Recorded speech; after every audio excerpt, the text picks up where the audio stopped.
Welcome to Raw Talent, a podcast from Shore Capital Partners focused on the real work of developing people and building stronger organizations. In this series, members of our talent development team have candid conversations about what it really takes to grow leaders and strengthen teams. Talent development is not just a program. It's the everyday work of coaching, feedback, stretch opportunities, and accountability that shapes performance over time. Each episode explores the real challenges companies face when developing people and the lessons learned along the way. Welcome back. Thanks. This is our final episode for this season anyway. And the topic today is, how do you know that talent development is working? How do you prove the value? It's often tough for a leader to make the case on the front end for the time and resources needed to pull off development. So how do you prove value on the back end? How do you know and demonstrate, yeah, this was worth it? Yeah. Well, it's difficult, partly because we're trying to measure it in ways we measure other things. Actually, in the book, Measure What Matters, it talks about the companies that invest in their people are the ones who will win. And they will have better customer service. They'll have higher revenue and all these kinds of things. You know, it lays out all the things, and it comes back to the people who are invested in their people. And I use that in one of my sessions because I think it's really important to think about a book that's called Measure What Matters. It's been a bestseller. At the end of the day, comes back, it's not to generalize the whole book, but comes to the summary analysis that it's investing in your people that drives these other things. Part of the reason it's challenging is that we spoke about this in a previous episode. You're measuring behaviors. You're measuring behavior change. You're measuring things like what it feels like to work here. You're measuring things like productivity, not just at the training level. You're measuring things like how quickly are we innovating? You're measuring things that didn't happen, the conflict that didn't happen, the customer we didn't lose. That's hard to evaluate. But if you reframe it, if you want to put it in nuts and bolts, you can put it in nuts and bolts, and there's plenty of research to talk about the financial value, but turnover, tenure, how often you're promoting from the ranks internally versus going to an external, because all of those processes cost. Onboarding time. Think about the difference between me promoting you to a new role versus onboarding there are these things that are within the system that have financial value that we all know, but we're not evaluating or measuring our professional development in those contexts. So I think when you think about it, you have to know why you're doing it.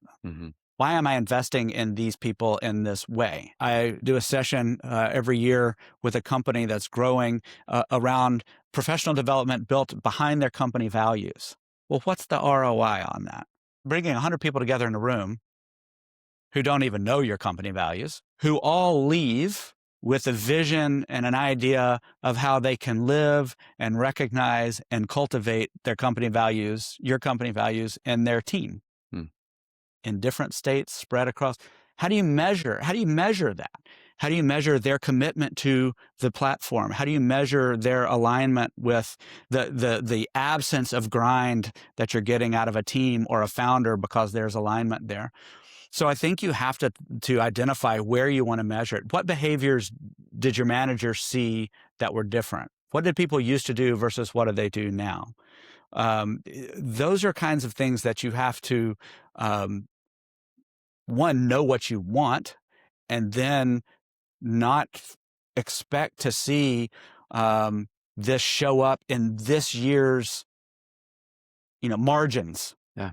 Because this is a longitudinal thing. This is a developmental thing. This happens over time. And I think the challenge is, especially in a world in private equity and in a spreadsheet world, it's a tough one to put on a spreadsheet. But if you just look at the logic and you say, well, I mean, what was the point of, what was the ROI in running those sprints at practice? I mean, can we really, if we cut one of them, would it have no one questions that when you're going out and building a winning team. No one questions the input What's the ROI on bringing people together for happy hour? You want to know if your professional development is working? How many people RSVP in the affirmative when you ask them to come to a company event and they actually want to be there? What's the value of that? Mhm.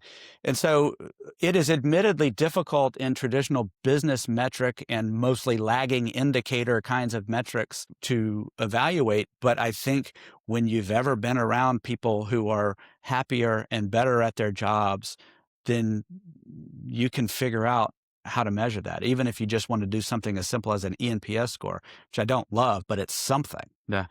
So, I mean, I think to tie a bow on that, it is longitudinal. Those results are maybe a slow trickle over time, but we're kind of trained to expect I do this and I get a different result tomorrow. yeah. But that's just not how it happens. And I love your analogy about the sprints at practice.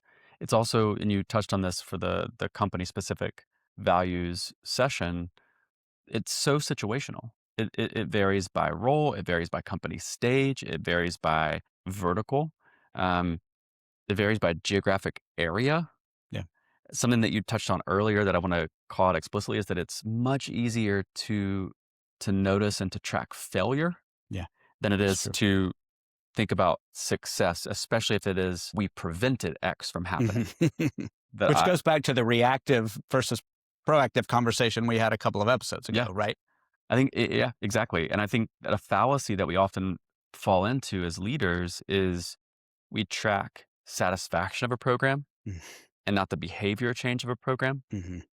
And it's the immediate feeling after an engagement versus a check back in 1 month, 3 months, 6 months later. Yeah. And it's not just on a scale of 1 to 5, it's I used to, but now I. Yeah.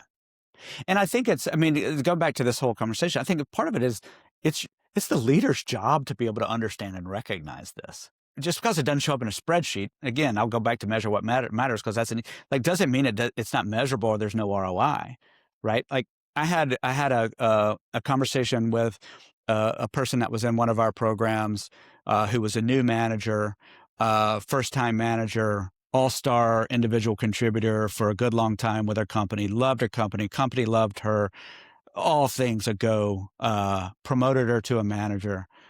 And she had 4 people under her and was running herself in the ground, doing all of the work that she used to do and the work that now her team was supposed to do, and had 4 people on her team going, well, what am I supposed to do?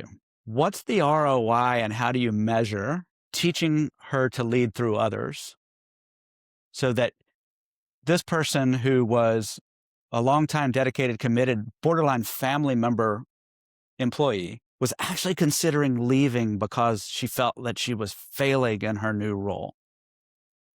That's the event that didn't happen. The other event that didn't happen as she evolved and grew is those other 4 team members didn't leave when they were likely thinking about leaving because like, what am I doing here? My manager was working 7 days a week, but I've got like 20 hours of work a week and whatever. Somebody who's a great employee doesn't want that, right? It was profound impact. And it wasn't mine. It was her readiness and her frustration and reaching out for more support to say, and we just had to reframe. Here's how you've thought and what's made you successful to date. But here's how it's failing you in this new management scenario. And so it wasn't even a skill thing. It wasn't a motivation. It was a complete adaptive change, mindset change. And once that light bulb came on, she knew how to do the other stuff. But her mentality was, well, if I can do it, I shouldn't ask somebody else to do it. That's the kind of stuff that is profound human change for multiple people that delivers significant value to the company that is admittedly really hard to measure. Let's dig in a little bit here because I think that's a great example. But if we really wanted to tie it to business metrics, if we wanted to think about how to put this in language that maybe is more palatable for some to hear, how do you start with the end in mind? How do you start with desired business outcomes? Give us a couple of examples of those. And then you mentioned earlier, like leading, lagging indicators. If you start with that business outcome, what would a leading indicator be? What would a lagging indicator be across those? Well, I mean, I think your customer satisfaction kinds of scores, right? Like that's the easiest sort of example of, you get at the end of the month or the end of the quarter, your customer satisfaction score, if you use an NPS score or otherwise, and it says, oh, we got better. Yay. We don't necessarily know why. If we're not intentionally investing in people, it can be sort of the drunkard's walk of an anomalous kind of random chance that we got better this month and next month. If you're not intentional about your investment, then you don't know what's driving that. And if you got worse and you're not intentional about monitoring and managing those things, you don't know anything about it. So, and those are all after the fact. So by the time you've got that negative satisfaction score, where's the coaching context? Where's the feedback context? Where's the reflection? Because now it's lagging, it's removed, and it's like, I don't know why. Well, what happened is this, and it was probably, and there's not enough situation there to actually get your hands into. So I think when you're thinking about this, you're tracking a number like that in sync with your investment.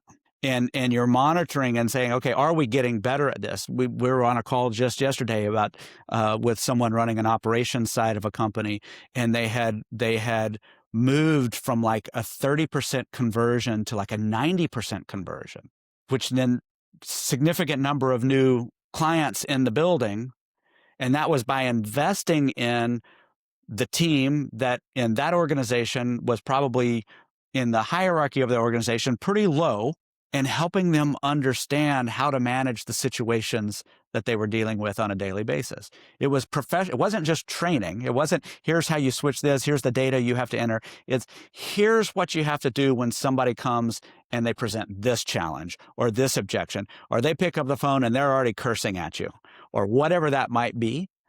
That's professional development at that level. That is the entry point for so many of our customers and clients. And if we get that wrong, then of course it has a business outcome. But then we don't correlate the business outcome to the fact that we've never invested in the first people who talk with our customers. I think that's where also some of those kind of leading indicators come in, that middle ground of what you just talked about. It's like this business outcome. It's the initial professional development, but there's some leading indicators that would also need to see some change too. It's, what is the coaching cadence? Yeah. Is there an uptick than before? Yeah. What does the quality of those one-to-ones look like? That real-time coaching I was talking about in one of our other episodes. It's, am I skip layer observing the way that my folks are managing other people? Yeah. How often am I giving feedback? Is there decision clarity? Like, those are some of the operational leading indicators that are going to be changed in between kind of those who just and we see it in some of our businesses as well. I think there's a bit of a perverse logic sometimes in businesses that says, well, this is an hourly employee, then they're more replaceable.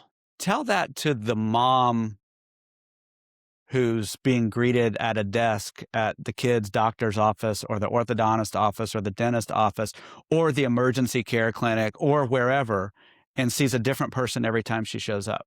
Or the same person on their phone. Or the same person on their phone. What's the value of investing in professionalizing that layer of the organization? Both on the front end investment and development, but also like one-to-ones. Yeah. Yeah. And where we say they're easily replaced or somehow because they're hourly team members, how are we tracking and relating the data from customer satisfaction scores to turnover in our call center? How are we tracking our referrals to our turnover at our front desk? Because when you know somebody at the front desk and you call them and you say, hey, Jackson, listen, I'm trying to get in. My kid busted her face or has got a loose tooth or got whatever. I need to get in. Is there any way you can squeeze me in? And for the third time in a row, someone goes, I'm sorry, what was your name again? And are you a current or are you a new patient? And you're like, oh my God. Versus, hey, Jackson, I'm so sorry to hear that. What's the value? I mean, that is your customer pipeline. Yeah. And so, like, to me, those turnover metrics, not just at that, it could be turnover metrics all the way to the top, but those turnover metrics are leading indicators for those satisfaction. And those satisfactions are going to impact referrals. They're going to impact share of wallet. They're going to impact return customers. They're going to impact customer loyalty, not just satisfaction with the service today, but the reality of they're going to come to you again. They're going to impact whether or not they buy just this service from you, but as you grow and expand your business and start to offer other services, are they willing to buy from you and change from their current provider because they've got trust and built with you and they know you? Like, this is the stuff you're thinking about when you're building a business. And it's the combination of leading and lagging indicators and the customer feedback that shows you where this value sort of lives. Yeah. So let's talk a little bit about how you observe if talent development is working even before the numbers kind of catch up. Like, what are some of the observable behaviors in your company culture, among your teams, among your employees that you're going to notice even before some of these leading and lagging indicators start to show up? I think one of the best places to look is, how do your meetings go? Are people engaged? Are people asking questions? Are the meetings run well? Do they have agendas? Does it take less effort to get to better outcomes? Does it take less? I mean, that's the golden ticket, right? Is it easier? Are people grumpy about them? Or they're like, oh my God, this is such a, like, there are these like consolidated pressure cooker kind of moments of where culture emerges in a room. And so I think that's one of the places you can observe. Yeah, I mean, whether it's like a team meeting, a one-to-one, one thing that I think you can start to observe is there's less of a focus and need to focus on basic problems. Yeah. And you move from like an operational problem solving mode to like a working on the business kind of strategy, bigger, complex problems. Yeah. Yeah. You have more space. And if I'm a manager, I'm also like, are my one-to-ones getting easier? Because your people are coming with solutions. Are people coming with solutions? They're coming prepared. They're not battling when they get feedback that's not, perfect. They're open to hearing those things. I mean, part of this is about how hard are you grinding to do the same work versus how are things sort of starting to flow? And you can look at things like little observations of, are people gossiping? Are people on the side? Are people on their phones? Are people's cameras on? Or do I have to keep asking if their cameras are on? Because if their cameras aren't on, you're grinding, you're wasting people's time. Are people prepared for the meeting? Are people like, these are these moments where stuff starts to coalesce and your investment in leading teams, leading people, and those kinds of things starts to show up in, again, I think your point, like, how much energy and effort is it taking to do the same thing? Even if it doesn't meet the measure of a spreadsheet that you want to show your board, every manager should have the professional development to recognize and report on. And talk about it in terms of trends and patterns. That's right. Being able to go to their manager and say, my days are easier. That's right. Our team's days are easier. People are coming with opinions. Yeah. People are like having a common language about talking about, not in a gossipy way, but like a performance way on how their team functions. Yeah. Yeah. Like, you want your people to have opinions. Yeah. Not complaining. Yeah.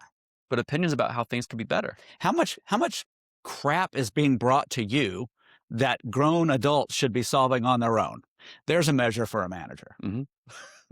Right? Like, how many people are running to HR to complain about a thing, right? That's measurable.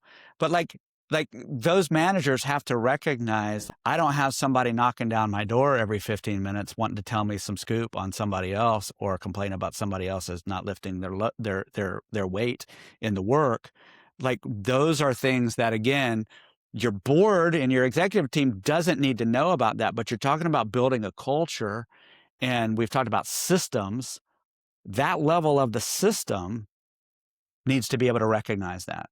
And if that level of the system can recognize that investment, then the layer up can say, well, I manage 3 of those systems. And so when I look at the aggregate of managing 3 of those systems, now I'm seeing fewer complaints, more productivity, and we've reduced turnover across it's hard to tell in this one, but when I look across these 3 systems that I'm managing at this level, I can see, well, we've been stable now for a couple of months and we've been dealing with turnover. Or we've had a X% reduction in people calling in sick or calling in late or submitting HR complaints. Those are all measurable outcomes of investing in team members, of investing in managers, and investing in emerging leaders that support those managers, and right on up the cascade to the top of the organization. You're kind of hitting at what I think is important as folks think about making the investment in talent development worth it. There's clearly a reason why you've started your kind of talent development journey, if you will. There's a reason, there was an impetus for why you chose to take on a certain talent development initiative or program or opportunity, whatever you want to call it. And instead of waiting to be asked, was it worth it? Make it a part of the value proposition and hypothesis to begin with. Lead by saying, we are going to develop X thing. This is the behavior we want to see changed. As a result, this is how we'll know that it changed. Yeah. And so you have to actually map that out on the front end and say, it's my belief that by focusing on this, it will feel this way. We'll know that it's happening in these leading indicator ways. This is the lagging, and this is the business metric outcome. And in the spirit of what can you do tomorrow, that can start with turn your damn cameras on. Yeah. It can start with that simple, measurable expectation that we're going to see each other and we're going to be able to look each other virtually in the eye. And that's where it can start. It doesn't have to be huge. But if you go from meetings where half the people don't have their cameras on, you're like, please turn your camera on, to meetings where everybody starts and that's a measurable behavior change. And that is part of this overall system. You can't manage people you can't see. You question and everybody else is distracted wondering why they're not on camera and what they're really doing. Are they feeding their dog or whatever they're doing? So like this can still be the what can you start tomorrow? Are you starting meetings on time? Every one of our meetings we've always run late in our meetings. This week, this month, this last 2 weeks, every meeting has started and ended on time. We never had agendas in our meetings. We have an agenda now and we have times. These are the behaviors that anyone who's ever operated anything know are the cogs in the wheel that keep the thing running smoothly. Another one is, as a manager, you could have a simple scoreboard that you just keep for yourself. Tally, problem, solution. Yeah. Every time an employee comes to you with a problem, that goes on that scoreboard. Every time they come to you with a solution or a couple of solutions to a problem, that goes on the other side. Yeah. Over time, do you see that change? Yeah. That goes back to also naming it. To previous conversation in another episode, people are in habits of bringing you problems. So this isn't about fixing them. It's about breaking that habit. And you have to name that habit in something like that where people go, oh gosh, yeah, I guess I really am. And most people will recognize that for themselves and start to shift their behavior once that expectation is set. But you do sometimes have to name it, because if it's been normed that the cameras are off, or it's been an accepted practice, you've got to change that norm. If it's been an accepted practice that you solve every problem because you're the manager or leader, then guess what? You're just funneling problems to you. Mm-hmm. So you got to shift those practices. Now you have time to do other things. Now you're actually looking at the strategic initiatives rather than being sucked in the business. What's the value of you having time to really think about like how you improve versus how you put out fires? Yeah. What's the value of that time? Well, that value is created when this team underneath you is functioning and managing itself better. Mm-hmm. We've outlined some very clear ways that folks could think about tracking, but even a layer up from that, each of those is a way to track some other larger behavior change or leadership change we want to see among our employees and our team. And so when we start there and we say, here's the culture thing that needs to change, here's the behavior that needs to change, I would see that if more people had their cameras on. I would see that if we had agendas. I would see this desired change if X, Y, Z. Yeah. And so I think that like making sure to start with, what do I want to see changed? How can I explicitly name that and develop folks on that? And then how am I going to see that play out on the front end is critical. Yeah. Well, I think that wraps it up. All right. Our hope is that you got some practical insights of how you can start to apply some of this leadership development into your day-to-day work. And we really appreciate you spending the time with us. And let us know if you have topics you want us to talk about that might be helpful or useful or otherwise. So it's raw talent. We'll take whatever we need to talk about. We'll talk about it. Thanks. If you enjoyed this episode, check out other Raw Talent episodes at www.shorecp.university/podcasts or anywhere you get your podcasts. Here you will find our Bigger, Stronger, Faster, Microcap Moments, and Everyday Heroes series, each highlighting the people and stories that make investing in the lower middle market unique. This podcast was narrated by Jackson Sprayberry, created and produced by Austin Johnson, editing by Podhouse Productions. This podcast is the property of Shore Capital Partners, LLC. None of the content herein is investment advice, an offer of investment advisory services, nor a recommendation or offer relating to any security. See the Terms of Use page on the Shore Capital website for other important information.